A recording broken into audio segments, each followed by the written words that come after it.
गुरुवार के दिन अगर शिव जी के मंदिर में पानी चढ़ाया जाए, जल चढ़ाया जाए, तो घर में विद्वत्ता का अनुभव होता है महाराज, बच्चे पढ़ने में प्रखर होते हैं महाराज।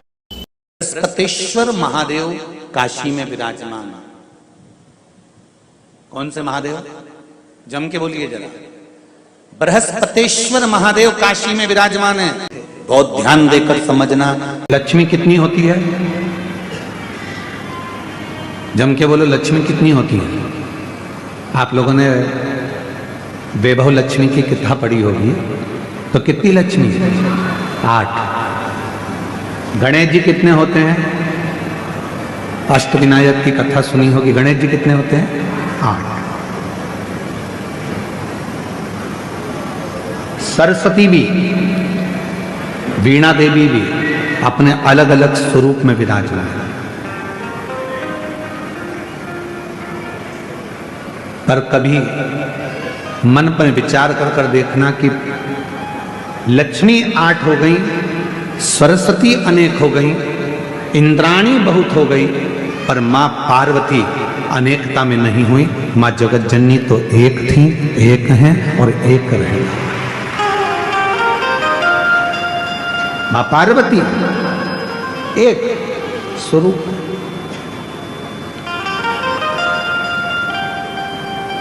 किसी ने पूछा मां पार्वती जी से कि लक्ष्मी जी 8 रूपों में धारण करती हैं, कोई उनको संतान लक्ष्मी कहता है, कोई उनको वैभव लक्ष्मी कहता है, कोई उनको धान्य लक्ष्मी कहता है, कोई उनको कुछ लक्ष्मी कहता है। अनेक तरह की लक्ष्मी की पूजन दुनिया के लोग करते हैं। और मां पार्वती जी आप तो अकेली। पार्वती जी कहती हैं कि मुझे अलग अलग रूप धारण कर कर देने की जरूरत नहीं पड़ती। जो संसार का व्यक्ति मेरे पति देवादिदेव महादेव को शंकर के मंदिर में जाकर शिवलिंग पर जब वो जल चढ़ाता है, आपको पहले भी कथा में कहा कि शंकर का जो ये शिवलिंग है, ये शिवलिंग शिव का स्वरूप है। ये जो जलाधारी है गोल जिसमें पानी गिरता है, ये पार्वती जी का स्वरूप है। सामने से जो जल बहता है उसके बीच में एक मोटी सी लाइन होती है जो भगवान शंकर की छोटी लड़की अशोक सुंदरी है। फिर राइट में गणेश जी महाराज, लेफ्ट में सदानंद कार्तिकेय जी हैं। शिवलिंग के ऊपर जो बूंद बूंद पानी घड़े में से टपकता रहता है वो शंकर जी की 5 लड़कियां हैं, जया, विषहरा, शामरी बारी, दौतली, देव। ये पूरा परिवार शंकर जी का एक ही जगह पर है। तो पार्वती जी कहती हैं लक्ष्मी जी को अपना रूप रखना पड़ेगा। संतान देना है तो संतान लक्ष्मी, धन देना है तो धन लक्ष्मी, वैभव देना है तो वैभव लक्ष्मी। पार्वती जी कहती हैं मुझे रूप रखने की जरूरत नहीं है। जो मनुष्य एक लोटा जल लेकर शंकर के मंदिर में जाकर शिवलिंग पर जल चढ़ाता है और वो जल जो मेरे पास बहकर आता है वो अलग अलग जगह से नहीं जाता, एक ही जगह से नीचे गिर जाता है। अर्थात शिव और पार्वती को रूप रखने की जरूरत नहीं पड़ती। जो आया जो मांगा एक ही रूप में उसके भंडार भर दिए जाते हैं, उसको धन वैभव सत्ता प्रदान कर दी जाती है। हमें रूप रखने की जरूरत नहीं। अगर बृहस्पति नहीं चमके तो बृहस्पतेश्वर महादेव, जहां पर बैठकर बृहस्पति भगवान ने शंकर भगवान की आराधना करी है। रोज गंगा जल जाना, गंगा जल लेकर आना, शिव जी की आराधना करना। एक शिवलिंग का निर्माण करा, उसकी आराधना में बृहस्पति भगवान डूब गए। उसकी आराधना में बृहस्पति महाराज निरंतर लगे रहे। और इतनी आराधना बृहस्पति महाराज ने करी, इतनी आराधना करी बृहस्पति महाराज ने कि शंकर भगवान सामने प्रकट हो गए। मांगो बृहस्पति तुमको क्या चाहिए? कुछ नहीं, केवल आपका भजन। नाम रख दिया, तुम्हारा नाम बृहस्पति रहेगा। बृहस्पति भगवान का एक नाम बृहस्पति भी रख दिया और तुम साधारण नहीं रहोगे। तुमने मेरी आराधना करी है तो देवताओं के गुरु बनकर विराजमान होगे। अब अभी तक 2 भार इंद्र के पास में थे। बहुत ध्यान देकर समझना। प्रातः समय पर जब हम पितरों के लिए जल छींटते हैं तो क्या गणेश शंख की रेखा का प्रयोग भी कर सकते हैं? नहीं। एक बात का ध्यान दीजिएगा, गणेश मुखी जो शंख होता है, जो बच्चा तोतरा बोलता है, जिसकी वाणी नहीं होती, श्रवण शक्ति किसी बुजुर्ग व्यक्ति की हो, जवान व्यक्ति की हो, या कोई अधेड़ जिसकी श्रवण शक्ति कम होती चली जा रही है, जिसके सुनने की शक्ति कम हो रही हो, बोलने की शक्ति कम हो, वाणी में हकलापन हो, तोतरापन हो, गणेश मुखी शंख वहां काम आता है। गणेश मुखी शंख का प्रयोग वहां होता है। और गणेश मुखी शंख का एक प्रयोग और है, यदि लीवर पर सूजन आ रही हो, डॉक्टर बोल रहा है कि ये आपके आसपास, लीवर के आसपास में सूजन है और इसका दवाई होगी, इलाज कराना पड़ेगा, कराओ। अब डॉक्टर से इलाज भी जरूरी है, ऐसा नहीं है कि इलाज नहीं कराना, कराओ। और उसके साथ में गणेश मुखी जो शंख है उसके जल का आचमन भी जरूरी है, उसमें फायदा मिलना प्रारंभ। पर होना चाहिए गणेश मुखी शंख। शंख की भी बड़ी विधानता है साथ। एक राक्षस मुखी शंख होता है, जो राक्षस वृत्ति शंख होता है। वो राक्षस वृत्ति शंख अगर घर के अंदर रहता है तो जरा सा कपड़ा पड़ा है तो उसके पीछे विवाद हो जाता है, पानी गिर गया तो विवाद, 5 मिनट बहू लेट उठकर आई तो विवाद, भोजन में कुछ त्रुटि हो गई तो विवाद, भाई भाई में कोई क्लेश हो गया, जरा सी बात हो गई तो विवाद, देवरानी जेठानी में। इसको कहते हैं राक्षसी शंख की महत्वता। वो शंख जब तक घर के अंदर रहता है तब तक वो आपको अशुद्धता का भाव देता ही रहता है। समझ में नहीं आता, हमने पत्रिका भी दिखाई, हमने वास्तु शास्त्रियों को भी दिखाया, हमने नारायण नाग बलि भी करवाया, हमने कालसर्प दोष भी करवाया, हमने वास्तु पूजन भी करवाया, हमने सारी पूजन करवाई, उसके बाद भी घर में शांति क्यों नहीं है? तो मतलब पूजन वाले स्थान पर कोई शंख ऐसा रखा हुआ है जिस शंख के कारण हमें दोष लग रहा है। हम सब कुछ बदल दिए पर पूजन के स्थान पर हमने नहीं देखा कि हमने क्या चीज ऐसी रखी है जिससे हमको तकलीफ हो रही है। 4 लोग खाने वाले, सास है, ससुर है, बहू है, बेटा है, उनके छोरा छोरी है, फिर शांति कहां गई? कोई कारण हो सकता। उस समय पर गंगा जल का प्रयोग करिए, गंगा जल का प्रयोग। महाराज माता स्वरूपा ने गंगा जल हथेली में लेकर शिवलिंग पर समर्पित करा। कृपा क्या हुई है कि शंकर भगवान का दर्शन माता स्वरूपा को हुआ। एक दिन अंगिरा ऋषि और माता स्वरूपा गंगा मां का स्नान कर कर गंगा का पूजन कर रहे थे, शिव की आराधना करी। शंकर भगवान सामने प्रकट हुए। क्या बात है अंगिरा जी, क्या हुआ? स्वरूपा हुआ क्या है? स्वरूपा कहती हैं कि मुझे जो संतान प्राप्त हो, मैं ये चाहती हूं कि मेरी संतान हमेशा अग्रण्य भाव में रहे।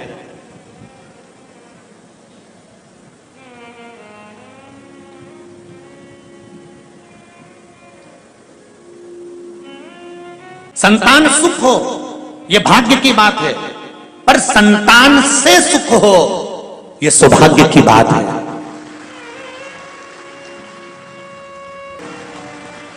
मैं 94 तरह के नरक में एक नरक ऐसा होता है जिसमें जो माता पिता के घर में बेटी जन्म लेती है और वह कन्यादान नहीं करता तो बाप को 94 तरह का नरक भोगना पड़ता है। माता के शरीर में कीड़े पड़ने लगते हैं अगर वो कन्यादान नहीं करती। जिस बच्ची का जन्म देती है उस बच्ची का अगर कन्यादान नहीं होता, अगर माँ बाप अपनी बच्ची का कन्यादान नहीं कर पाते तो माँ बाप को भुगतना पड़ता है और उसकी जवाबदारी बेटी और बेटों की होती है जो अपने माँ बाप से कहें कि हमारा कन्यादान करो, आप कन्यादान करो, आप ढूंढो लड़का, आप ढूंढ कर लाओ, मैं कहीं दूसरी जगह विवाह नहीं करूंगी, जहां मेरा बाबुल चाहेगा विवाह वहीं करूंगी। तब बाप का हृदय भी प्रसन्न चित्त हो जाता है।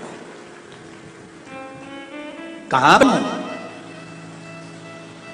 मेरे घर में औलाद हो वो औलाद बेबहुबान हो। और शिव जी ने कहा स्वरूपा तेरे गर्भ से जो संतान होगी वो संतान कोई साधारण नहीं होगी, देवताओं का भी जो गुरु बनेगा वो बृहस्पति तेरे गर्भ से जन्म लेगा। तो क्यों चिंता करती है, वो बृहस्पति तेरे गर्भ से आया। नंद पुराण महेश्वरी समाज द्वारा जो हुई थी, अगर वो श्रवण करिए तो उसमें बताया गया कि कुछ चीजों के दान ऐसे होते हैं जिन दान को करने से व्यक्ति के जीवन में समृद्धि, वैभव, लक्ष्मी की प्राप्ति हो जाती है। और वो दान बहुत सारा धन का या वैभव का दान नहीं है। हम जिसको प्रयोग कर रहे हैं, जैसे ज्वार का दान करने से रोग से मुक्ति होती है, रोग से मुक्त होता है,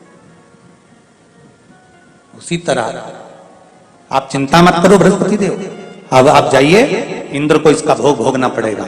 जब बृहस्पति महाराज चले गए और भगवान शंकर ने कहा दिया बृहस्पति महाराज अब आप जाना मती, उस देव गुरु के सिंहासन पर आप मत बैठे, आप रखो। बृहस्पति महाराज वापिस आ गए। इंद्र को लगा बृहस्पति महाराज का अपमान हो गया, बृहस्पति महाराज को बुलाने गए, नहीं आए। इंद्र को क्रोध आ गया, उन्हें विश्वरूपा जी को गुरु बना दिया।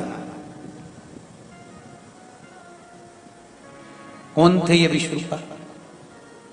इंद्र के भाई, दिति की संतान, विश्वरूपा जी को गुरु बना दिया। अब विश्वरूपा जी गुरु बन गए, बैठ गए। विश्वरूपा जी के 3 मुख थे, एक मुख से भाग ग्रहण करना, दूसरे मुख से सोमपान करना, तीसरे मुख से राक्षसों को भाग देना। इंद्र को क्रोध आ गया, क्योंकि जब व्यक्ति पद पर, प्रतिष्ठा पर आगे बढ़ता चले जाता है, उसका जब बहुत जगह पर मान सम्मान प्रतिष्ठा मिलती रहती है, तो उसको थोड़ी सी बात में क्रोध आ जाता है। थोड़ी सी गया था, आदर ज्यादा मिल गया था, अहंकार सम्मुख में आकर खड़ा हो गया। भाई, मंदिर जाने से क्या मिलता है? शिव महापुराण की कथा कहती है, अहंकार जो सिर में भरा रहता है, जब भगवान के चरणों में हम झुककर प्रणाम करते हैं, हमारा ये मटका अहंकार का जो खोपड़िया में भरा हुआ है, सिर में भरा हुआ है, वो अहंकार का पूरा मटका देवाधिदेव महादेव के सामने खाली हो जाता है। अभिमान वहां लुढ़क जाता है।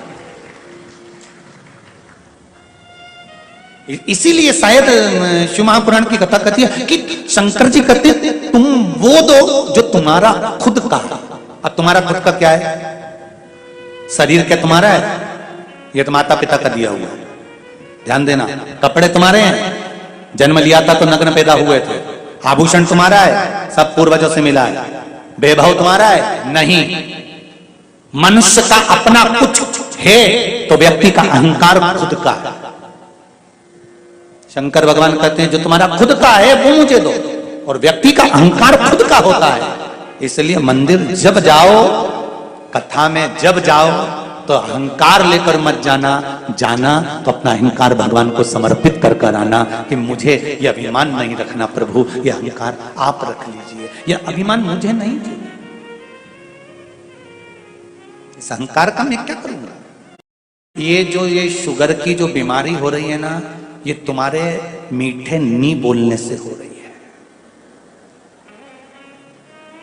पहले के समय में जितना तो मीठा तुम नहीं खाते, उतना पहले के समय के लोग मीठा खाते थे। जी हाँ, जितनी बुजुर्ग माताएं बैठी हैं, ईमानदारी से बोलो माताओं, पहले के लोग इतनी खिचड़ी, उसमें 2 कटोरी घी, और जितने लोग मारवाड़ के बैठे हो, राजस्थान के बैठे हो, जरा हाथ उठाना, मारवाड़ी जितने बैठे हो राजस्थान के, अगर मारवाड़ी, अरे सभी हो क्या, मारवाड़ी अगर बैठे हैं तो वहां तो घी का पीपा संक्रांति पर साथ में रखते थे, और खिचड़ी बनती थी, और थालियों में घी मिला के और गुड़ शक्कर मिला के जो शुगर की बीमारी कहां से आई? तुम्हारे पास से आई है शुगर की बीमारी। कहीं पहले के लोग भी घी खाते थे, पहले के लोग भी शक्कर खाते थे, पहले के लोग भी गुड़ खाते थे। पहले किसी को शुगर होती थी क्या?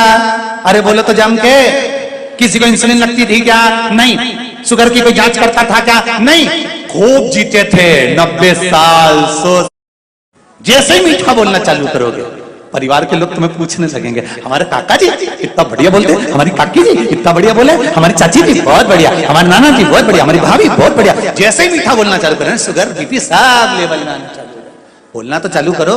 बना हुआ भोजन कर रहे हो तो आपसे निवेदन है, भले भोग लगाओ चाहे मत लगाओ, जब भोजन की थाली सामने आए तो एक बार हाथ जोड़कर भगवान से इतना जरूर कह देना, महादेव ये भोजन कर रहा हूं, अमृत कर देना। बस इतना कहना और खा लेना, भोजन अमृत हो जाए। ब्राह्मण हत्या के दोष से मुक्त हो जाएगा वो अन्न। पर गुरुजी हम ट्रेन में भोजन करेंगे और ऐसे हाथ जोड़ेंगे तो शर्म आएगी, तो नरक कपड़न से डरत है, नरक पड़न से ना है। झुककर प्रणाम करने में यह डर लग रहा है कि कपड़ा गंदा हो जाएगा, और ऊपर गए और मां पर तो दादा क्या कुटाई होगी। फिर तुम कुछ भी खाओ, गैस पर बना हुआ अगर कुछ भी खा रहे हो तो पहले भगवान को नमन कर दो, प्रणाम कर दो। बस हाथ भी नहीं जोड़ सकते तो दिल से प्रणाम कर दो। हृदय से तो कह सकते हो, इतना तो कर सकते हो 1 सेकंड के लिए, बस नेत्र झपके उठाए, उतनी देर में तो महादेव खाकर निकल गए और प्रसाद हो गया, अमृत हो गया। इतना तो कर सकते हो। भोजन बना है प्रभु, बस हाथ जोड़ा, शंकर जी अमृत कर दीजिए, पा लीजिए। रोज प्रतिदिन भोजन को अगर हाथ जोड़कर खाओगे, ये पक्का है जिंदगी में किसी रोग के कारण हॉस्पिटल नहीं जाओगे, शिव जी उसको अमृत कर देंगे। आप बोलो तो उसको। एक भजन माताएं गाती हैं, बड़े प्रेम से गाती हैं, सब अमृत होई जाए रसिया, रुचि रुचि भोग। जिन्होंने दान दिया तो ऐसा कैसा दान दिया कि दानवीरों की गिनती में युधिष्ठिर नहीं आए, दानवीरों की गिनती में अर्जुन नहीं आए, दानवीरों की गिनती में भीम नकुल सहदेव नहीं आए, दानवीरों की गिनती में केवल राजा कर्ण आए। ऐसा क्या दान दिया? दो कथा है राजा कर्ण की और बड़ी विचित्र। एक, अर्जुन ने जब भगवान कृष्ण से कहा कि दानवीरों में मेरी गिनती क्यों नहीं है, तो भगवान ने कहा कि समय आएगा जब मैं बताऊंगा। एक दिन भगवान कृष्ण ने एक सोने का पर्वत खड़ा कर दिया और भगवान कृष्ण ने अर्जुन से कहा, अर्जुन ये सोने का पर्वत है, मेरा मन कह रहा है कि तू एक काम कर, तू सबको सोना दान कर, तेरे हाथों से जा भर भर के दान कर। अर्जुन ने सारे नगर में सूचना कर दी, कल सुबह 9 बजे से लेकर शाम को 5 बजे तक सोना दान किया जाएगा, आ जाओ। सारे गांव के लोग लाइन लगा कर आ गए। अर्जुन ने तगाड़ी भर भर कर एक एक तगाड़ी सोने की सबको देना प्रारंभ कर दिया। सब डला भर भर कर सोना लेकर चल दिए। अर्जुन दे देकर थक गया, पर वो सोना खत्म नहीं। अर्जुन ने भगवान द्वारकानाथ से कहा कि प्रभु अब मेरा दान करते करते मैं तो थक गया, मैं सोना दान नहीं करूंगा। भगवान ने पूछा ठीक है। भगवान ने कर्ण को बुलाया, कर्ण ये सोने का पहाड़ है, दान करना। कर्ण ने सूचना करवा दी सारे नगर में, कल सोना वितरण होगा, आ जाना और ले जाना। सारे की सारे आ गए, खड़े हो गए। कर्ण ने हाथ जोड़कर बोला, भैया तुम सबको जितना सोना चाहिए, ये पहाड़ है, तुम हो, जिसको जितना चाहिए लेकर चले जाओ। अर्जुन ने कहा, प्रभु वो कर्ण दान कर रहा है, क्या कर रहा है? सबसे कह दिया जिसको जितना चाहिए उठा कर ले जाओ। कर्ण को बुलाया भगवान ने, अर्जुन के सामने पूछा, बेटा कर्ण ये बताओ कि कर्ण तुमने ये सोने का पहाड़, तो कहा प्रभु सोने का पहाड़ मेरा था ही नहीं, तो मैं क्यों टेंशन लूं कि कितना देना है, कितना देना है, मैं क्यों टेंशन लूं? जिसका पहाड़ जो जाने। और दान करने का आपने कहा, तो ये भक्त लेने वाले और आप देने वाले, तो बीच में मैं देने वाला कौन? जिसकी जितनी मर्जी हो भर के ले जाए, मेरा क्या है? अर्जुन स्तुप्त हो गया देखकर, स्तुप्त। कई लोगों की आदत रहती है, किसी के यहाँ सत्यनारायण जी की कथा में जाते हैं और अगर उनको प्रसाद का कटोरा दे दिया जाए कि लो प्रसाद बांटो, तो वो आधी आधी चम्मच बांटेंगे। अरे प्रसाद वाले का प्रसाद तेरा काम है देने का, अच्छा दिया जाए, तो तेरा क्या जाए? अरे तो सबको भी तो देना। आखिरी में सबको देने के चक्कर में इतना सारा प्रसाद बढ़ गया, तो घर का मालिक ही बोला पूरा ही बांट देते, काहे को इतना सारा बचा लिया? हम घर में गिने चुने 4 लोग तो हैं, अब 4 लोग में इतना सारा प्रसाद रह जाएगा, कौन खाएगा, क्या करेंगे? सब बांट दिया। हमारे यहाँ सबको मालूम होगा एक लोमश ऋषि की कथा आती है। लोमश जी, उनके शरीर का एक बाल टूटता था। सबसे ज्यादा पृथ्वी पर रहने वाले अगर कोई ऋषि हैं तो लोमश ऋषि।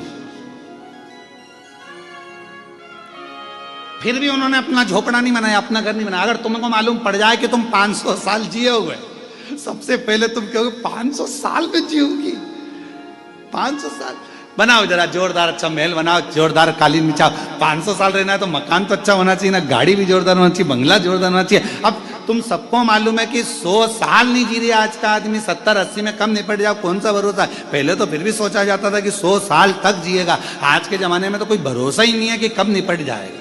और आजकल तो नई बीमारी, वो अटैक ऐसा हो गया है, हार्ट अटैक, बेचारा कहीं का जिम कर रहा है तो ही आ जाता है, कहीं का खाना खा रहा है तो आ जाता है। अभी एक हमें कोई ने बताया था, आशीष ने, कि एक तमिलनाडु में एक पति पत्नी की शादी हुई और दोनों शादी करके घर के अंदर आए। पहली विदाई बहू की हो रही थी और पत्नी को अटैक आ गया। मालूम पड़ा पति को सूचना मिली, पति को भी अटैक आ गया, दोनों ही निपट गए। श्वास रुक जाएगी चलते चलते,